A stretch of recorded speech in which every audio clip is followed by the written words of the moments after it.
All right, so we went kind of fast over this example at the end of lecture A. Let me just summarize it again. And it's a business example. You could maybe imagine if you started your own internet company that shipped orders to people, you could imagine having to think about this kind of thing. Again, your claim is that you ship 90% of your orders on time. That's your claim about a population number, a population proportion really. You're wondering if that's true. You take a simple random sample of size 400, and it happens to be the case that you find that 352 out of 400 were shipped on time. You can check with your calculator, that's 88% of them. So a little less than 90%. All right? If the reality is you do ship 90% on time, question A is asking what is the chances that you get this 352 or fewer when in reality you shipped 90% on time, so you should have gotten 360 out of 400 shipped on time instead of 352. The calculation over here, we are avoiding the formula for the binomial random variable, partially because it's cumulative instead of not cumulative. We could try it in a spreadsheet. I'm guessing the spreadsheet would work. I didn't try it beforehand. What we're doing instead is we're using a normal approximation. Okay? I'm not taking the time to graph the distribution, but I'm claiming it would look bell-shaped. It would look like a normal curve, even though it's discrete instead of continuous. It would be centered by this formula at 360, n times p. It would have a standard deviation equal to this, which turns out to equal 6, if I did my calculations correctly, and I think I did. And then, assuming that x is well approximated by a normal, go ahead and standardize to help you find the answer. Approximately. Convert x to z, convert 352 to the corresponding z, which is this, which is negative 8 over 6, which is about negative 1.33, which is about 0.13, about 13%. You've got a 13% chance, if your true on-time delivery percentage is 90%, of getting 352 out of 400 or fewer on time.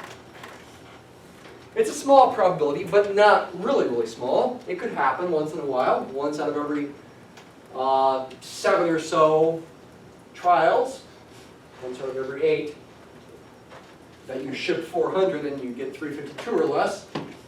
But your competitor says you claim 90%, but you only got 80%, 88%. Okay, somehow they found out that information about you. So your claim of 90% is wrong, and they go to the media, and it's all over the media. You're wrong. Okay, you can come back and say not necessarily. This could happen even if our true population proportion is 90%. About 13% of the time that we do the simple random sampling of 400 orders and find out how many are shipped on time. That's small, but it's within the realm of possibility. It could happen once in a while, so we still stand by our 90% claim. That's the idea behind why saying that this does not refute, this information does not refute the 90% claim. It could still be the truth. Let's move on to Poisson random variables. Although I guess I will give you a word of warning here. We should go over in the business on-time shipping example from the last slide, the assumption of independence of each trial, which is each shipping order, is a bit dubious, because maybe there was more than one shipping order in the same truck or the same plane, and if the truck or plane is late for one of them, they might be late for the other. So it's a bit dubious. So a binomial distribution is therefore not necessarily the best model. But it's certainly the simplest model, and oftentimes in modeling we just hope it's good enough. Okay? Because if it was going to be more accurate, it would be more complicated, and we want to keep things simple. So you gather more data and you try to validate the model by looking at that data and see whether it really is reflecting reality or not. And if it does consistently, then you have more confidence in it.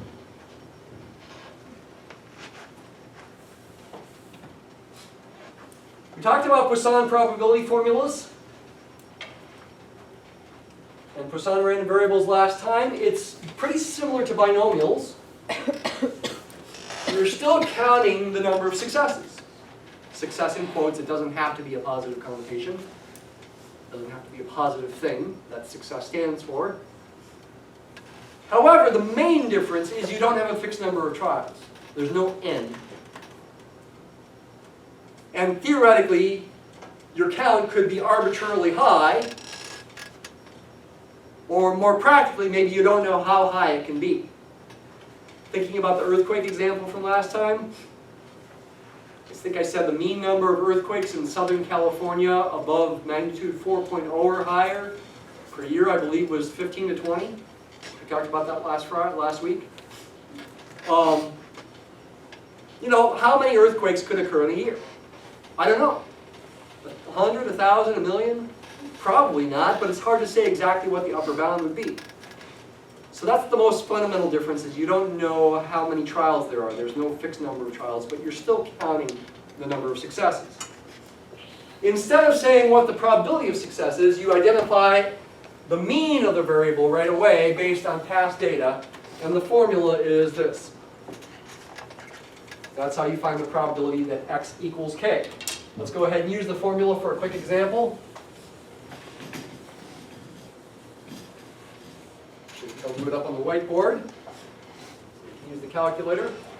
Let's pretend mu is 1.2. We'll make it smaller this time. And so a mean of 1.2, what's the probability that we get a count of 3, for example? The mean doesn't have to be a whole number, by the way. The mean from the past data could certainly be a non-integer number. A decimal like this. You can still use the formula. Looking at the formula, you do e to the negative mu power times mu to the k power. There's your k. That's the 3 there. Divided by k factorial, 3 factorial. You can find the values of each of these things individually and then combine them. You also can do it all at once if you're careful. You can find the number e on this kind of calculator, at least, by doing the second function and the divide symbol. There's the number e. There's also an e to the x function that's above the ln symbol on the left side, typically, I believe. Or we can also just raise this to the negative 1.2 power, like this. When you raise something to a negative power, it becomes smaller than 1. So e to the negative 1.2 power is going to be smaller than 1. I should say when you raise a number bigger than 1 to a negative power. There it is, about 0.301. That's e to the negative 1.2. Multiply that by 1.2 cubed. Like this. Then divide by 3 factorial. 3 factorial is 3 times 2 times 1 is 6. Divide this by 6. The answer is about 0.0867.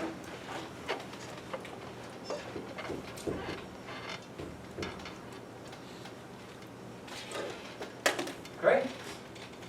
There's a basic application of the formula.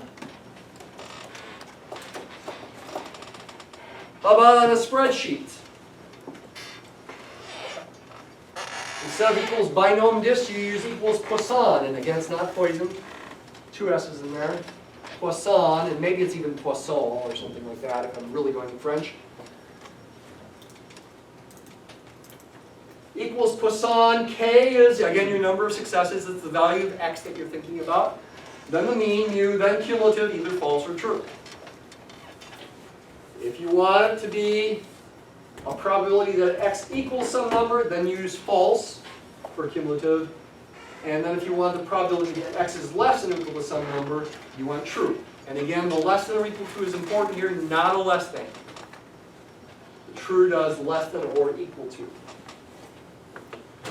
So let's use that.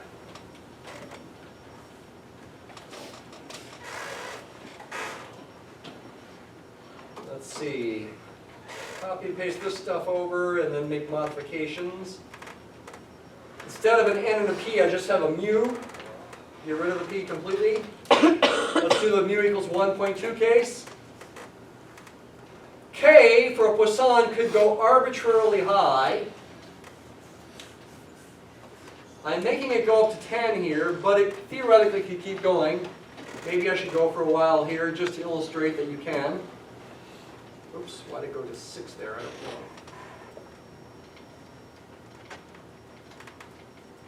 That was weird. Oh, and okay. Must have been based on where I copied and pasted it or something. I should click and drag from here. Again, the syntax is equals Poisson. Put the K first. That's the value X you're thinking about. Here it's in cell H5. Put the mu after the comma. The mu is in cell H1. Use dollar signs. Then false. This is not cumulative. Here we confirm our answer that we just got with the formula right there. 0.0867. Probability that X equaled 3. And the rest of these continue getting smaller and smaller. So small that the spreadsheet's rounding them to 0. They're never actually equal to 0. It's just super duper tiny after that point. So effectively it's 0. Effectively you're very unlikely to get 14 or more successes if the mean is 1.2. You can do cumulative as well.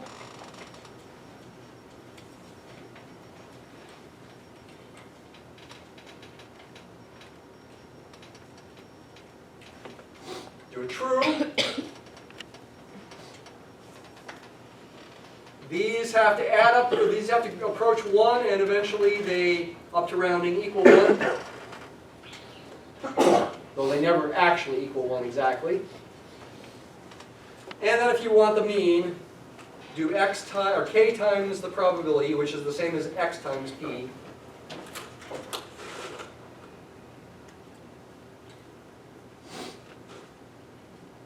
Theoretically, you have to do this forever as well, and add things up, but after a certain point, they're so close to 0 that it's rounding it to be 0. Add up these numbers, and you should get the mean. And it turns out, guess what? The mean should be, what do you think? 1.2. Hey, the mean is the mean. Mu is 1.2, and we confirmed it with the formula. So, just as with binomials, there's a special formula for means of Poisson random variables and standard deviations. Turns out the mean is the mean. Mu sub x is mu, whatever you decided mu was ahead of time, based on past data, or maybe some theory. Amazingly, the standard deviation is the square root of the mean. Isn't that weird? It's not a typo. It would actually also mean the variance is the mean. The mean is the mean and the variance is the mean. Weird. It's not a typo. It's true. And the standard deviation is the square root of the mean. But this only works for Poisson. Okay? It doesn't work for other variables. Oops. Did I have that up there or next? I meant to.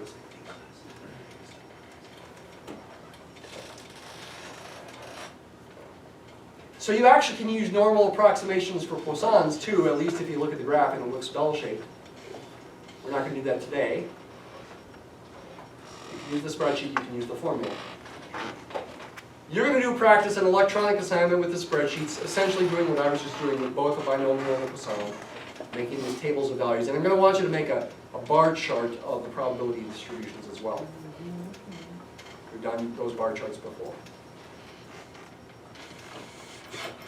I do have other slides related to this stuff that we don't have enough time to talk about. I've got some graphs, like about the California earthquakes. I guess I showed that one to you last time.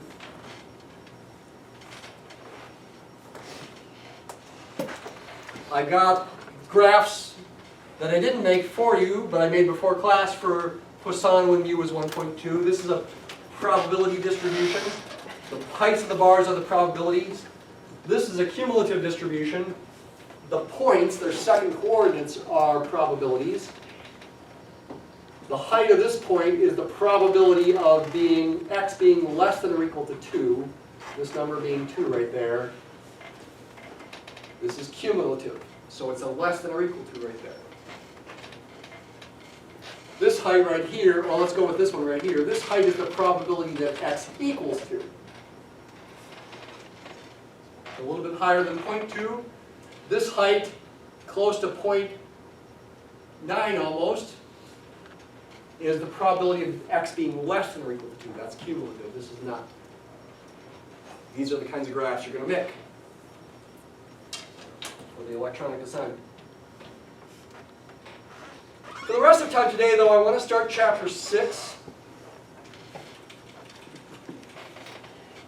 This slide right here. Chapter 6 is the hinge upon which this course pivots, you might say. This is the most important chapter of the book. Okay, at least in my opinion. Some people might think chapter 10 is, where we get into regression in a lot more depth. They're both important. But everything else hinges on this chapter, and everything else that came before this point leads into this chapter.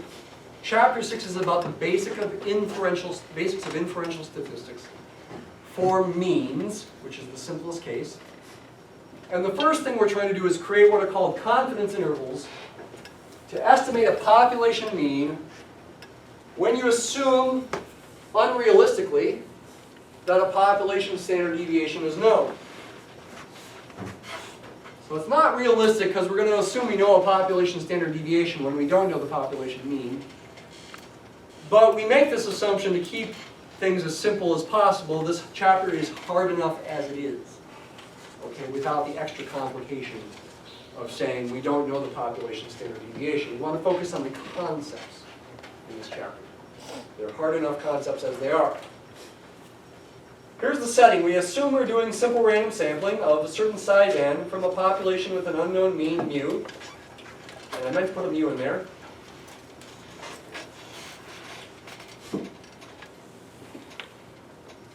From a population with an unknown mean mu.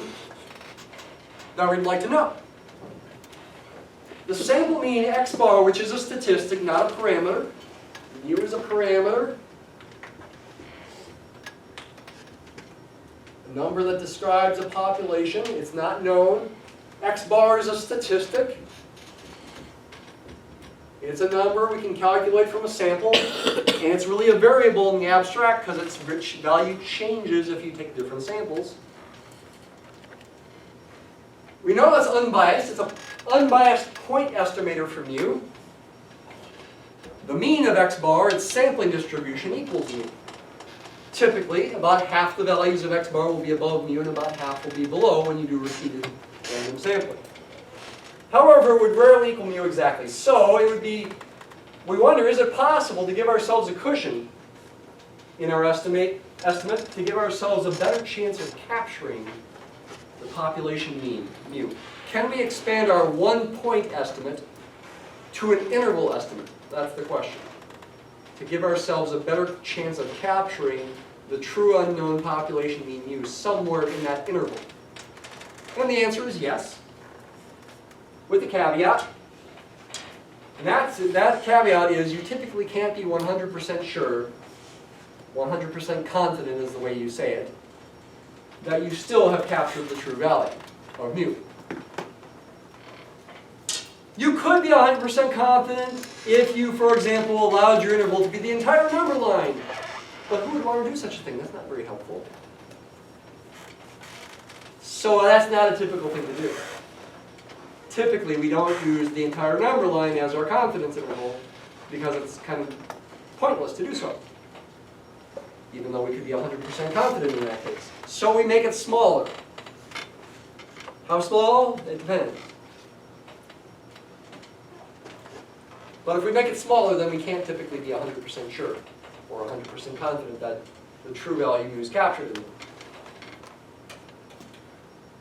Here's the logic of confidence intervals. This is important to pay attention to. Could we, for example, be 95% confident in our answer? Could we be 95% confident that the true mean is inside the interval that we make? Yes. By the Central Limit Theorem, we know that the sampling distribution of the sample mean, x bar, is, for large sample sizes, approximately normal with a mean of mu. Mu is the population mean, and a standard deviation equal to sigma divided by square root of n, where sigma is the population standard deviation and n is the sample size. Central Limit Theorem. You've been quizzed on that. You'll probably be quizzed on that again. You were quizzed on it before, just in the abstract. Perhaps in the future you'll be quizzed on it with particular numbers for mu, sigma, and n.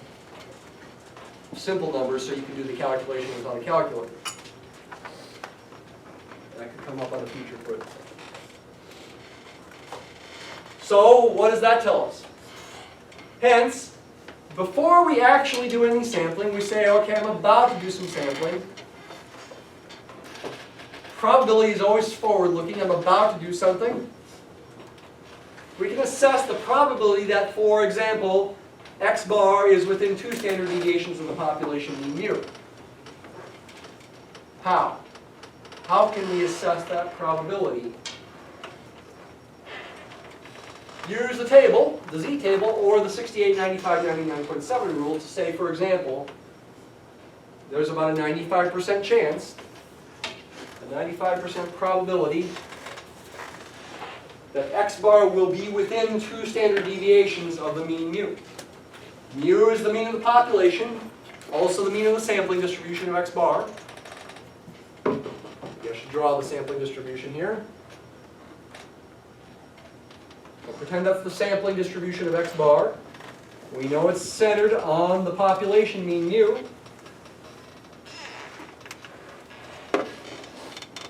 We know by the 68, 95, 99.7 rule that about 95% of the area within will be within 2 standard deviations of the mean. I'm labeling the standard deviation SD here in case you can't quite see it. What is that standard deviation for a sampling distribution, for the sampling distribution of x bar? It's this thing. That's the sigma sub x bar. That's this distance right there. 95% of the area is within 2 standard deviations of the mean, so we would expect probability, in terms of probability, for x bar to be within 2 standard deviations of the mean about 95% of the time. And it's this calculation, along with some algebra, that justifies the formulas that I'm going to show you in a minute for the confidence interval, the 95% confidence interval that we're going to create. If you do some algebra with this, you can rewrite this probability in a couple different ways. And the last way is going to be the most useful for us.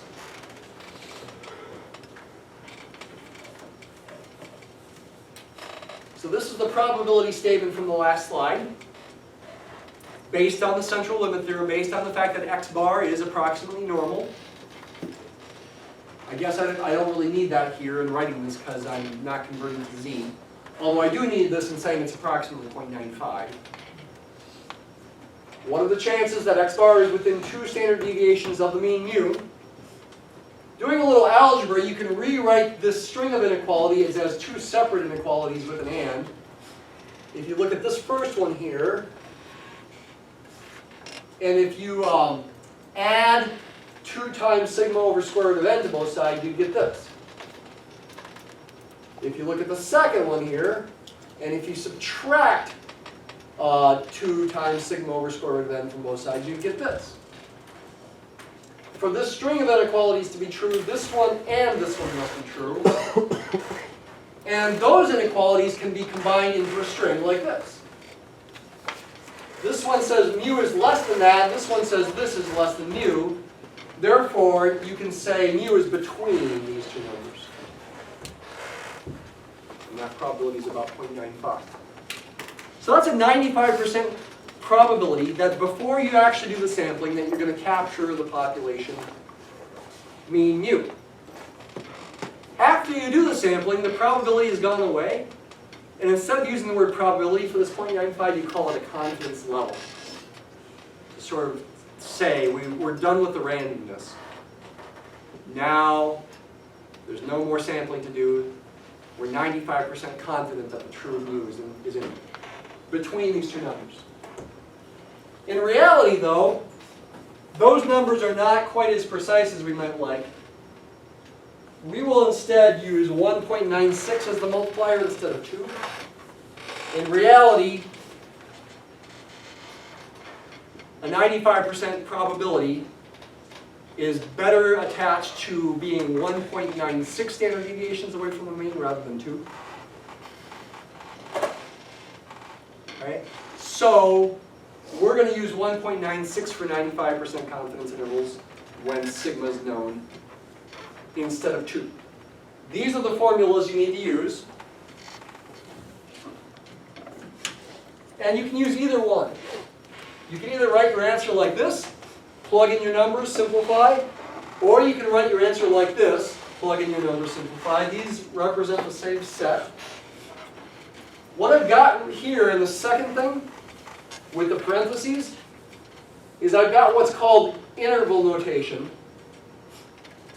If I pick particular numbers here, like 4 and 7, and write this, this is not representing a point whose coordinates are 4, 7 here. It's representing the interval of numbers between 4 and 7, technically not including the endpoints.